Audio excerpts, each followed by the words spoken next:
તારું ખરાબ મને નથી કહ્યું. હે ભાઈ, હાથમાં આવી ગયો તો પાંડવોના પુત્રોને મારનારો કોણ હતો? અશ્વસ્થામન. દ્રૌપદીએ શું કીધું?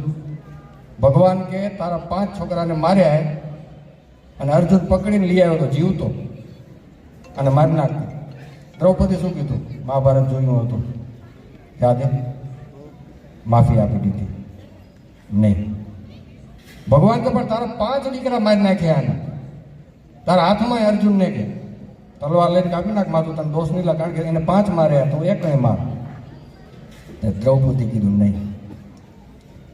દીકરો મરી જાય પછી માને દુઃખ શું હોય એક માં ફીલ કરે રહી, બીજી માને આવું ફિલિંગ મારે નથી કરવું. એટલે એને જતો કહે કે ભાઈ આને કહેવાય સતી ભારત દેશની નારીઓ, આને કહેવાય માફી આપી.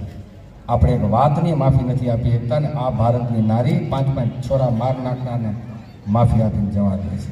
આ છે આપણી સનાતન સંસ્કૃતિ. વાતો તો હું વર્ષોથી કરું છું, આપણે વર્તનમાં કેટલું રહે.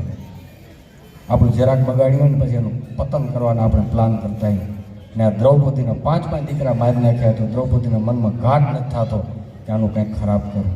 ભક્તો, તમને અમારી વિનંતી છે કે આજનો આ બર્થડે આપણા માટે એવો થવો જોઈએ